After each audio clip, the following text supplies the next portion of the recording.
si ven mi exposición.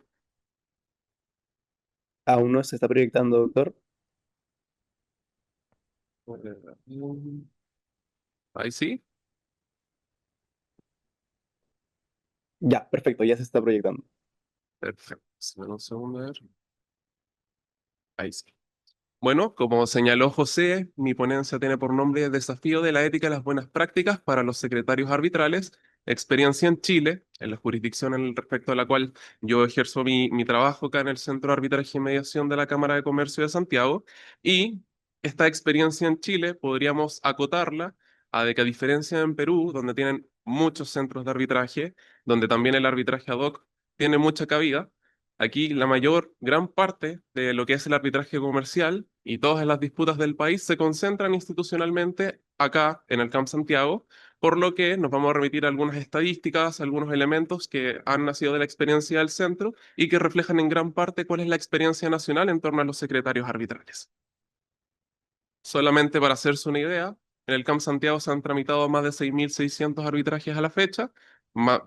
cerca de 200 internacionales, y esto va a ir creciendo año a año, lo que también refleja el profesionalismo y el crecimiento que ha tenido la institución en Chile desde su fundación en 1992. Los invito a ver y acompañarme a leer todas las disposiciones que menciona el secretario arbitral, nuestro Reglamento Nacional de Arbitraje.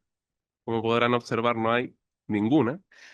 Salvo, como podrán ver ahí abajo en el artículo 26, que menciona que el acta de bases de procedimiento, que es el símil a la primera orden procesal, deberá señalarse, en caso de que haya un actuario, quién es. Ni siquiera se remite al nombre de secretario arbitral, sino actuario, algo que estamos cambiando en el centro para emplear la nomenclatura correcta que es de secretario. Pero hasta al menos a inicios de este año, eso es todo lo que teníamos respecto a los secretarios. Sin embargo, y de lo que les vengo a exponer hoy, desde el 1 de julio de 2025 entró en vigencia el Código de Ética y Buenas Prácticas de Arbitraje del CAM Santiago, que tiene mucha relevancia respecto de los árbitros y también respecto de los secretarios. Hacer solo una mención de que este código es de arbitraje, porque también por separado tenemos uno de mediación que está próximo a una reforma que debería salir pronto. De forma muy breve, señalarles que la comisión redactora de este código juntó distintos estamentos de la institución, consejeros, directorios, jefaturas, abogados de las unidades, lo que buscó esta idea complementaria de todos quienes entregamos este servicio de arbitraje y de administración, pudieran dar sus ideas y dar el resultado de lo que veremos, que son los artículos que se están aplicando al día de hoy en los distintos arbitrajes que se tramitan acá. Me gustaría destacar especialmente el trabajo de la unidad de estudios del centro, que realizó dos informes donde se analizó todo lo que era relativo a códigos, éticas, buenas prácticas en general a lo largo de distintas instituciones importantes a nivel internacional, como el centro, como la Corte Internacional de Hong Kong, de Singapur, de Estocolmo y la ICC, como también analizó algunos centros de otras cámaras de comercio de Latinoamérica, de Lima, de Bogotá, y también distintos instrumentos de soft law como la IVA, la CENUDMI y los que la mayoría de las personas que están acá deben conocer, y lo que ha dado como resultado que podamos rescatar distintos elementos de la práctica internacional, acomodarlas a la vivencia que tenemos en el centro y materializarlo en este código de ética y buenas prácticas. Acotarnos de los distintos artículos que tiene este código a 6 artículos, que son los que son relevantes respecto a los secretarios, y aquí estamos de lleno en materia de lo que es relevante para esta ponencia. Muy relevante tener claro cuál es el ámbito de aplicación. Esto es, este código es ya no siendo soft law, sino que tiene aplicación obligatoria e irrenunciable para todos quienes tramitan un arbitraje acá en el CAM Santiago. Si un día tienen la oportunidad, van a ver que en el acta de bases de procedimiento o la primera orden procesal se va a considerar que además del reglamento del CAM Santiago en actual vigencia, además de los estatutos, también tiene plena aplicación obligatoria e irrenunciable el Código de Ética y Buenas Prácticas de Arbitraje, lo cual le da mucho mayor sentido a que se pueda utilizar en la práctica. Y, que es lo interesante que nos señala este artículo 1, y es de que todo aquello que les fuera compatible a los secretarios, perdón, Todo esto es aplicable respecto de los árbitros y de los tribunales, pero en todo aquello que le fuera compatible con la naturaleza de sus funciones a los secretarios, se le va a extender, elevando esta calidad del secretario, a hacerla casi un símil del árbitro en cuanto a lo que respecta a ética y buenas prácticas. En cuanto a la vigencia, va a ser a lo largo durante todo el arbitraje que se va a tener que cumplir con este código, pero veremos un poco más adelante que hay algunos deberes que subsisten incluso después de terminado el arbitraje. Solamente de forma breve, señalar que respecto a los arbitrajes internacionales, desde este año empezó a regir el convenio de Camp Santiago con CMCR, por lo que se le propone a las partes que la tramitación de esos arbitrajes sea al alero de dicha institución y en el caso de que las partes acepten el proceso de opt-in, de llegar al CMCR, lo que va a aplicar va a ser sus normas y no aplicaría en ese caso el Código de Ética y Buenas Prácticas del CAM. Ahí destacar, como señalaron anteriormente en la primera ponencia, de que sí se destaca que ellos en su reglamento sí tienen regulado a los secretarios, pese a no tener quizás un código de ética y buenas prácticas que esté actualmente publicado.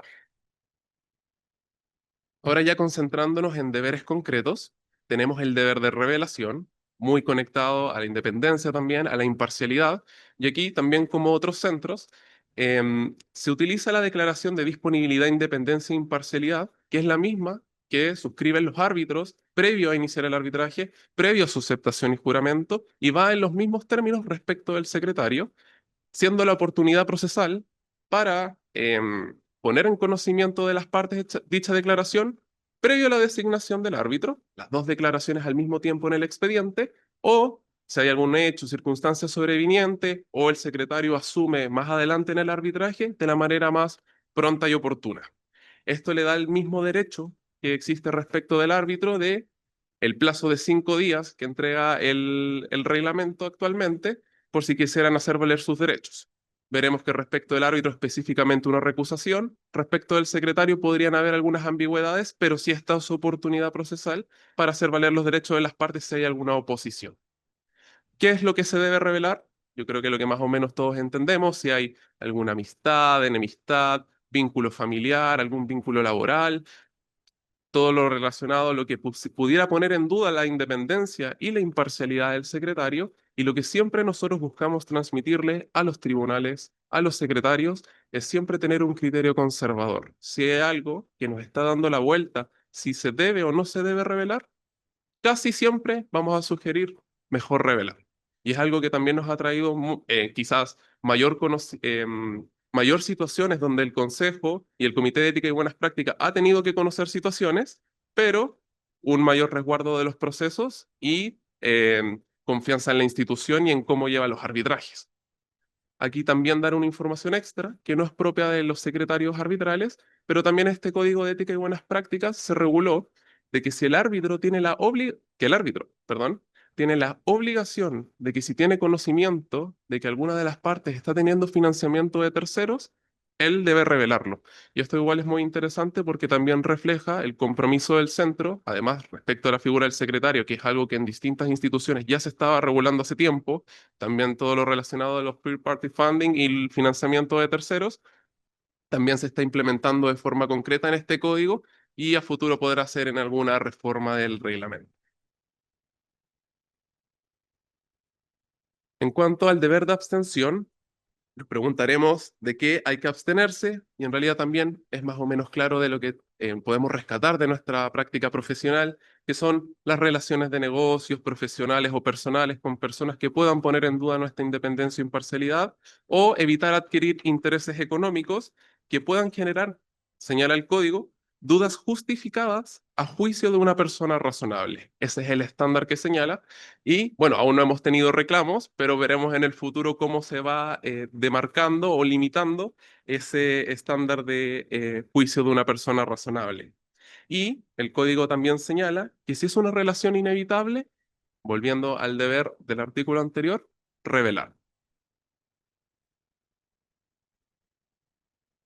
En cuanto a la integridad y responsabilidad institucional, para mucha gente que toma el servicio de tramitar un arbitraje ante el Camp Santiago, aunque no lo sea estrictamente de forma contractual o jurídica, los árbitros y los secretarios son trabajadores del centro para las personas. Son la fiel imagen del centro, de cómo se lleva el proceso, cómo se llevan las prácticas, por lo que esta integridad debe extenderse en todos los planos profesionales, personales, tanto de ese, aquí pensando en los árbitros, y también se extiende a los secretarios cuando ellos,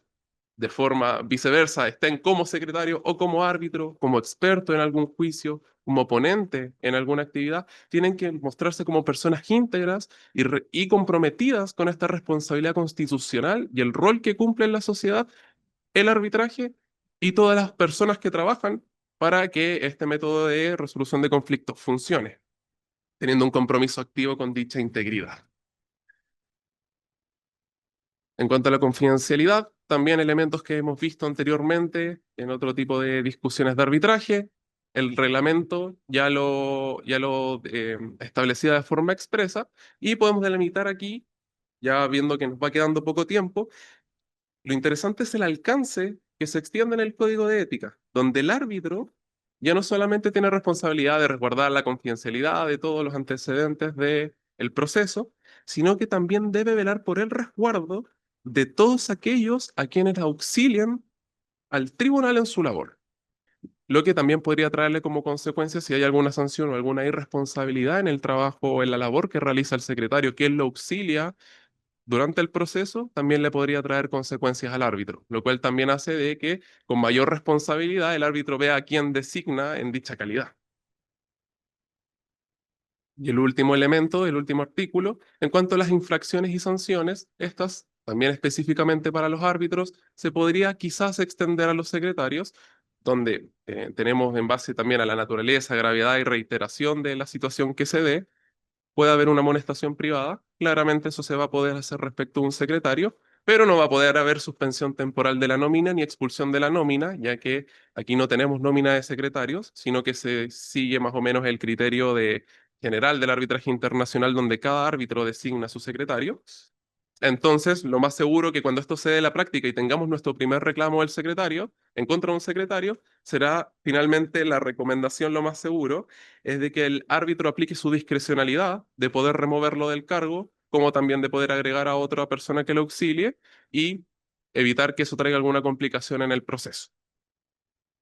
Y ya para cerrar, José, no sé si me queda un minuto. Sí, estamos con el tiempo, pero no hay problema con que vaya dando el cierre. Perfecto, muchas gracias. Lo hago breve. Mis últimas dos diapositivas. En cuanto a los elementos no regulados expresamente que sí se rescatan en otros instrumentos, tenemos, como señaló Verónica, de que es súper relevante, delimitar las funciones y tareas específicas que van a tener los secretarios, sobre todo cuando se dan estas discusiones de cuando ellos intervienen en obligaciones que son esenciales de los árbitros, todo lo que se ha dado la discusión en torno al caso Yucos y casos similares. Entonces,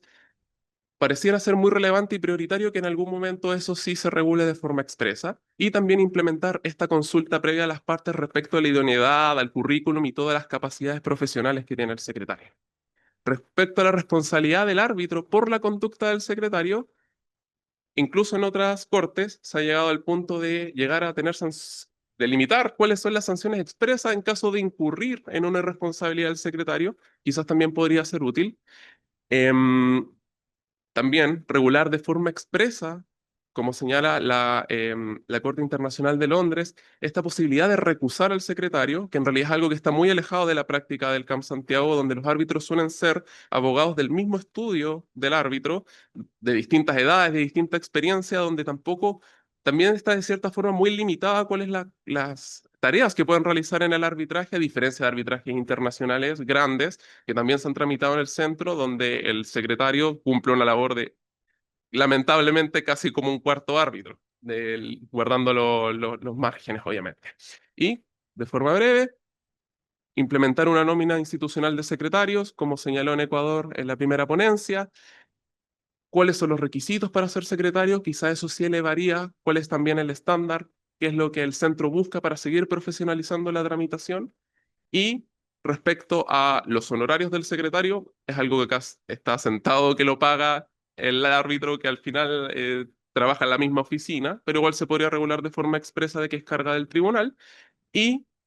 pese a que contractualmente está claro y por ética, nosotros quienes trabajamos en el Camp Santiago no podemos cumplir el rol de secretarios arbitrales, sí sería bueno replicar lo que señala la ICC en cuanto a una inhabilidad expresa de poder cumplir esa labor en el proceso.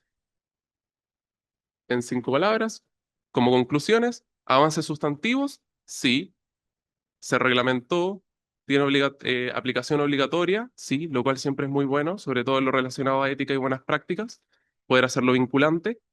Equiparación ética con el árbitro, claro que sí, ambos tienen que ser íntegros, ambos deben cumplir con los mismos valores. Reconocimiento formal del rol de secretario, muy importante para que esto siga creciendo, para que las nuevas generaciones se vayan fogueando y después ellos mismos incorporen a la nómina de árbitros jóvenes, pasen a la nómina de árbitros generales y esto avance. Y principios consolidados, integridad, confidencialidad, revelación, independencia, imparcialidad. En cuanto a desafíos, quizás volver a plantearnos cuáles son estos aspectos que no están regulados expresamente y la práctica y el tiempo nos dirá con la aplicación de este código si hay algo más que hacer, y siempre hay algo más que hacer, o en realidad el trabajo de la comisión redactora fue impecable. Así que muchas gracias por el tiempo y perdón, José, por los minutos que me pasé. Perfecto, Sebastián. Muchas gracias. A mí me gustaría destacar, dentro de lo que dijo Verónica, en analizando uno de los fallos de la Corte, de que hay que evitar asignarles cualquier tarea que implique expresar una opinión sobre los méritos en relación a los secretarios, y después cuenta su experiencia en Perú de cómo se le dio el poder al secretario para que firmara el laudo. Esto ya es como el nivel más exagerado de lo que podría ser una situación donde podría ponerse en duda de si el secretario intervino o no, expresando una opinión o cumpliendo una función decisoria. Y aquí es lo que quiero llegar como conclusión y conectarlo con algo que dijo Ana Laura. La comunicación con el centro es clave. Nosotros acá y cualquier otro centro tiene toda la experiencia recopilada de todas las causas que ha tramitado. Hemos aprendido de las cosas buenas que se han hecho con excelencia y de los errores más graves. A veces no están las formas de transmitirlo con total transparencia como no hagas eso, pero sí una persona que está en esta situación en algo mucho menor que la firma del laudo por parte de un secretario, lo mejor es consultar. Nosotros siempre vamos a ser unas personas que van a estar acompañando en el proceso y que van a hacer que estas situaciones que parecen algo de mero trámite terminan trayendo como consecuencia una nulidad de un laudo, que es algo que sería súper grave por esa sola situación. Así que confiar en los centros y en las personas que trabajamos en él y muchas gracias por el espacio, José, y a todo el equipo.